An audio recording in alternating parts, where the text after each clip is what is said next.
Hello dear students, today we are going to talk about the mole concept in solutions. पिछले video में मैंने आपको मोल concept और मोल की डेफिनेशन के बारे में बताया था कि मोल जो है वो एक ऐसी टर्म है जो अमाउंट ऑफ सब्सटेंस को रिप्रेजेंट करता है। लेकिन यही मोल कॉन्सेप्ट को अगर हम सॉल्यूशंस में एक्सटेंड करते हैं तो वो किस तरीके से एप्लीकेबल होगा, today we are going to learn about this thing. So सबसे पहले हम बात कर लेते हैं कि what do you mean by a solution. Solution होता क्या है? Solution is defined as a homogeneous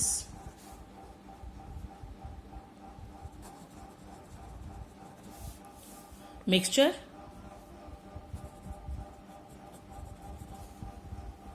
of two or more chemically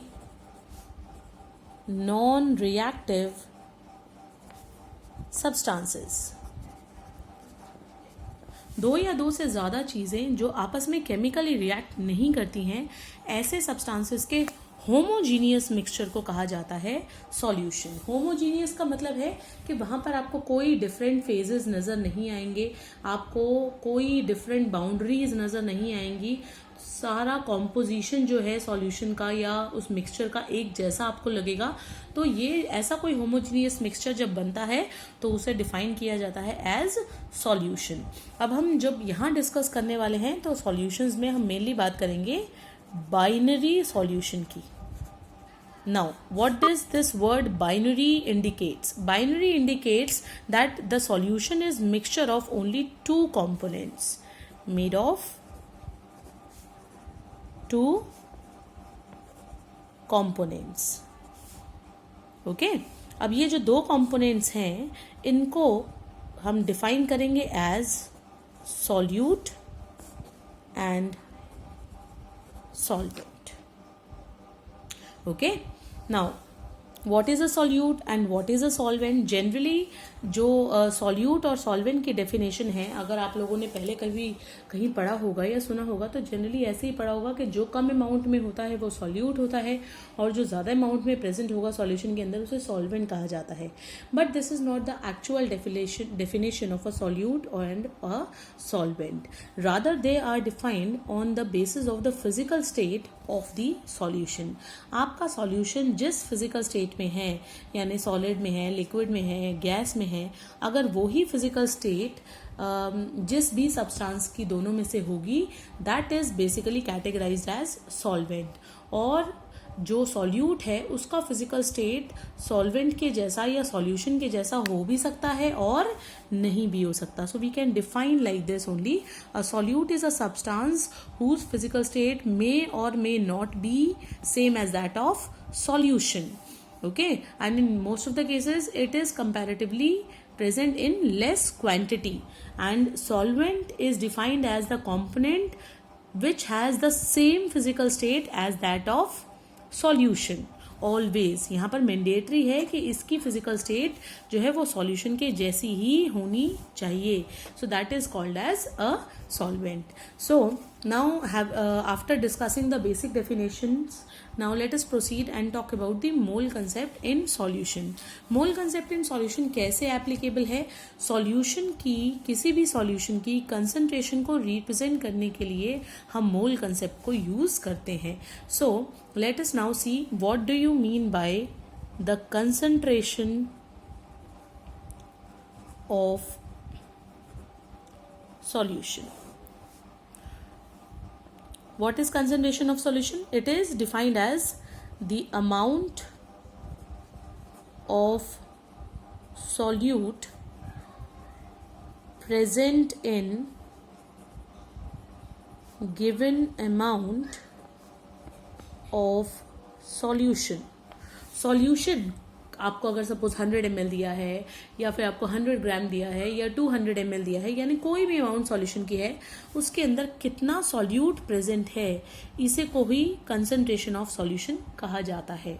okay, अगर सॉल्यूट की अमाउंट बहुत ज़्यादा होगी तो सॉल्यूशन कंसंट्रेटेड होगा, अगर सॉल्यूट की अमाउंट कम होगी तो सॉल्यूशन डाइल्यूट कहलाएगा। ठीक है। सो कंसंट्रेशन ऑफ सॉल्यूशन एक बार फिर से डिफाइन कर देते हैं। The amount of solute present in the given amount of solution is called as concentration of solution. Now how to represent the concentration of solution? Yes, everyone.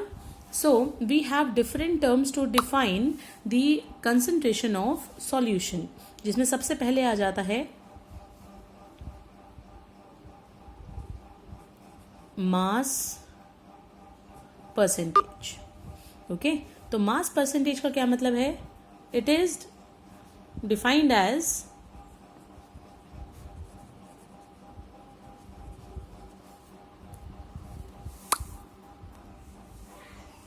mass of solute in gram present in 100 gram of solution. So we can represent it as mass percent is equal to mass of solute upon mass of solution multiply by 100, right. Mass percent को mass by volume percent में भी indicate किया जा सकता है, जिसमें मास of solute upon volume of solution into 100 आ जाएगा, या फिर हम इसको वॉल्यूम बाय वॉल्यूम परसेंट भी लिख सकते हैं, जिसमें volume of solute upon volume of solution into 100 आ जाएगा। सॉल्यूट का जनरली मास इसलिए लिखा गया है कि मतलब ये रिप्रेजेंट कर रहा है कि आपका जो सॉल्यूट है वो सॉलिड है, लेकिन अगर आपका सॉल्यूट लिक्विड की फॉर्म में होगा तो हम उसका मास लेने की बजाय जनरली वॉल्यूम यूज करेंगे। सिमिलरली अगर गैसेस के केस में बात करेंगे तो वहां पर भी वॉल्यूम वर्ड यूज होगा, तो उसके लिए मास परसेंटेज की बजाय वॉल्यूम बाय वॉल्यूम परसेंट को भी यूज किया जा सकता है। Now the second one is strength. Now let us define strength. It is defined as mass of solute again in gram, ठीक है। सॉल्यूट का मास दोनों ही केसेस में ग्राम में होना चाहिए। अगर किसी और यूनिट्स में है तो आप उसको पहले ग्राम में कन्वर्ट करेंगे and then only you can put it into this formula to calculate the percentage. So it is defined as the mass of solute in gram present in 1 liter of solution. Okay, तो यहां पर हमने लिखा था 100 gram of solution, लेकिन यहां हम लिख रहे हैं 1 लीटर ऑफ सॉल्यूशन। तो यानी बेसिकली ये जो स्ट्रेंथ है ये कुछ मास बाय वॉल्यूम जैसा ही है, लेकिन यहां पर आउट ऑफ 100 था और यहां पर हम ले रहे हैं 1 litre. So how to calculate the strength? Strength कैसे निकालेंगे? Strength is equal to mass of solute again in grams upon volume of solution. अगर आपका वॉल्यूम ऑफ सॉल्यूशन मिलीलीटर में है तो फिर हम इसको 1000 से मल्टीप्लाई करेंगे। अगर आपका लीटर में ही ऑलरेडी गिवन है तो you can directly put it. Okay, तो यहाँ पर ये 1000 उस केस में नहीं आएगा। स्ट्रेंथ के यूनिट्स क्या हैं?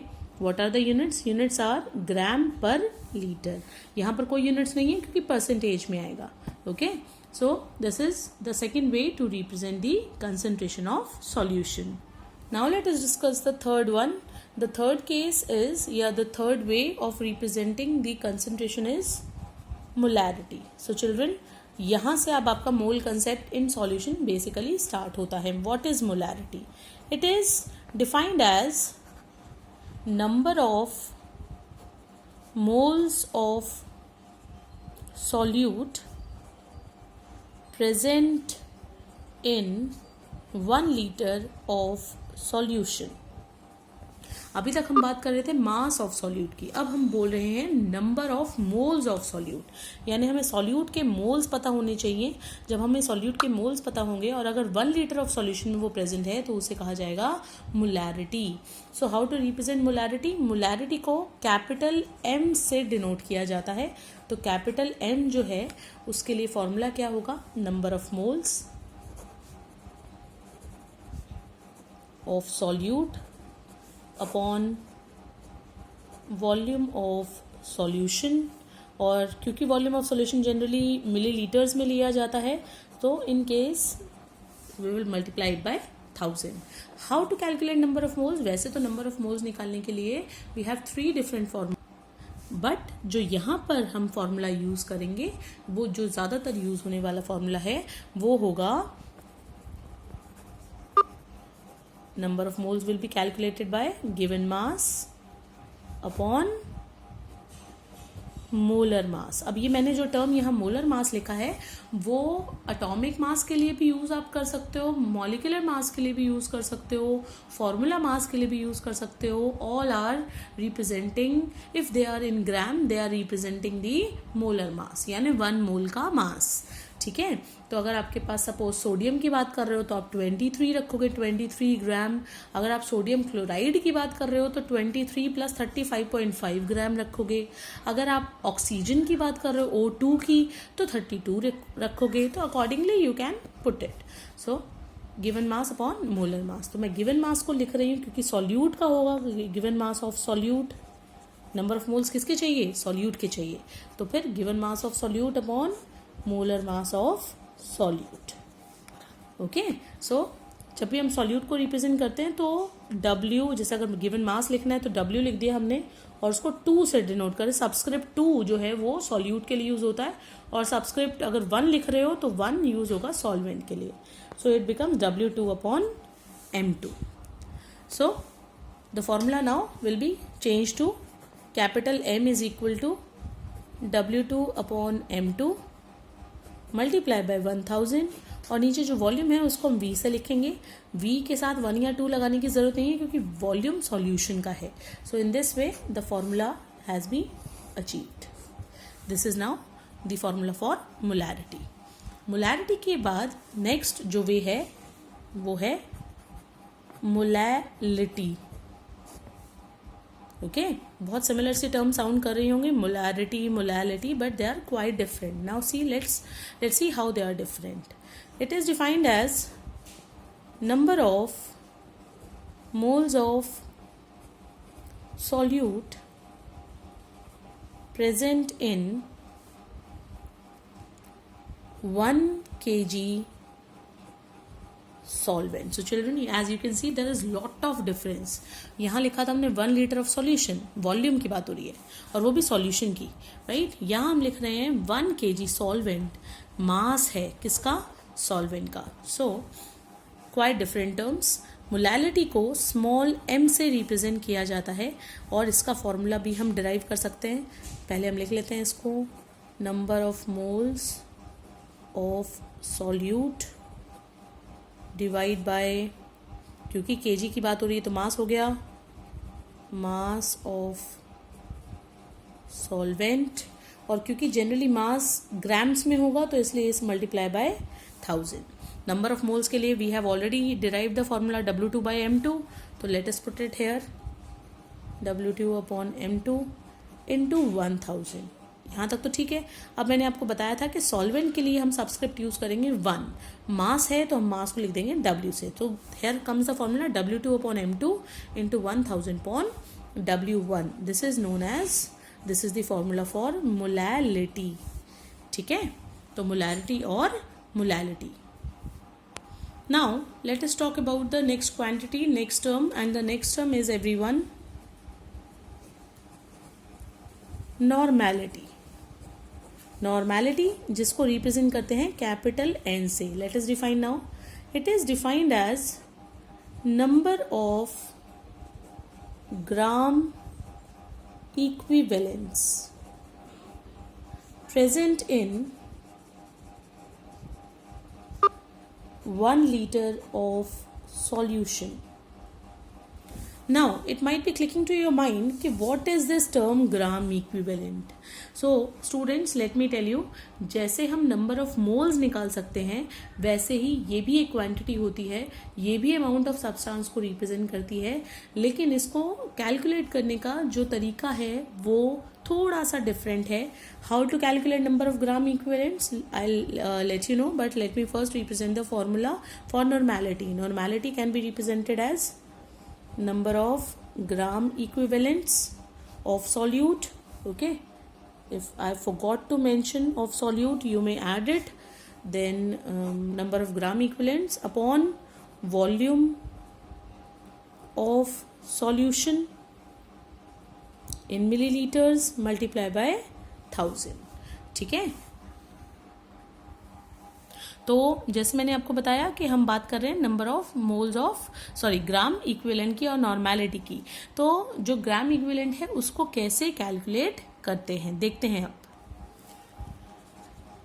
Number of gram equivalent can be calculated just like number of moles but with a difference.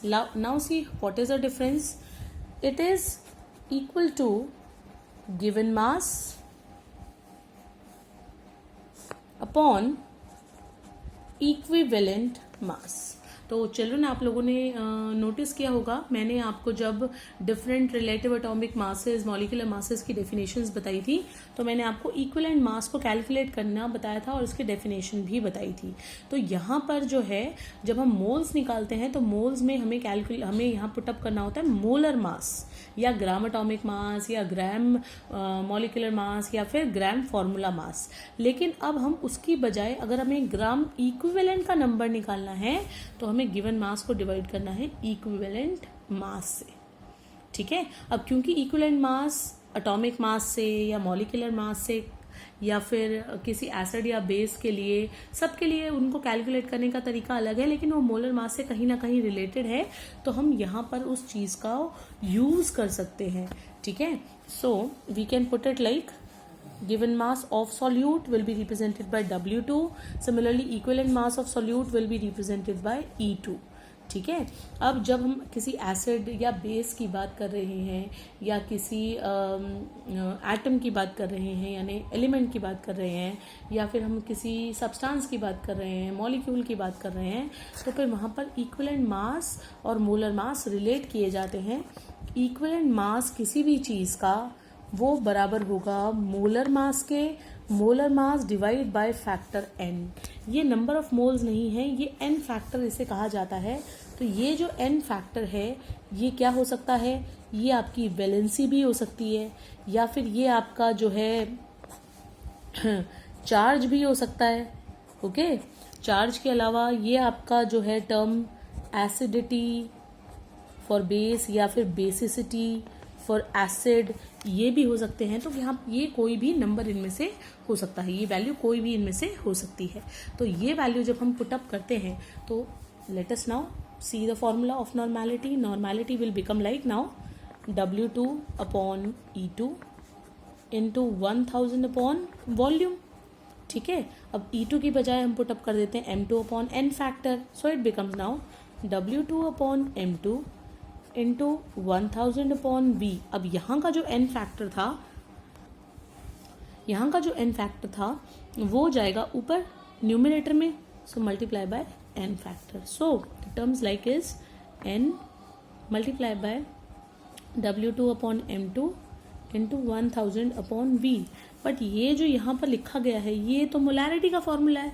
So normality is equal to small n into molarity. Small n is the same one which is already mentioned here, n factor, valency, charge, acidity, basicity, कुछ भी इनमें से हो सकता है। जैसे अगर आप सोडियम के लिए बोल रहे हो तो सोडियम की वैलेंसी होगी, सोडियम की वैलेंसी है 1। ठीक है, इसी तरीके से अगर हम बात करते हैं कैल्शियम की तो कैल्शियम की वैलेंसी इज ऑलवेज 2। अगर हम बात करते हैं आयरन की तो हमें ये देखना पड़ेगा कि आयरन का कौन सा कंपाउंड है। FeCl2 अगर लिया है आपने तो फिर उसकी वैलेंसी हो जाएगी 2। अगर आपने कंपाउंड लिया है FeCl3 तो फिर उसकी जो n फैक्टर है उसकी वैल्यू हो जाएगी 3। तो अकॉर्डिंगली वैल्यू हम यहाँ पर पुटअप कर सकते हैं। अगर आपके पास H2SO4 एसिड है तो उसमें 2 हाइड्रोजन आयन है तो बेसिसिटी जो है वो हो गई आपकी 2। एसिड अगर आपने लिया है नाइट्रिक एसिड, 1 हाइड्रोजन है तो फिर बेसिसिटी हो जाएगी 1। NaOH बेस लिया है तो एसिडिटी क्योंकि OH सिर्फ एक ही है तो हो जाएगी 1। अगर मैग्नीशियम हाइड्रोक्साइड बेस है तो फिर एसिडिटी हो जाएगी 2. So in this way these are the different values of N factor, और एन फैक्टर की कुछ वैल्यूज़ को हम यहाँ पर पुटअप करके मोलैरिटी निकालने के बाद डायरेक्टली नॉर्मेलिटी को कैलकुलेट कर सकते हैं. ठीक है. So this was the term normality. Normality के बाद, so from normality now moving on and let's talk about the next term. The next term is mole fraction. Now what is mole fraction? It is defined as mole fraction of any component, okay, defined as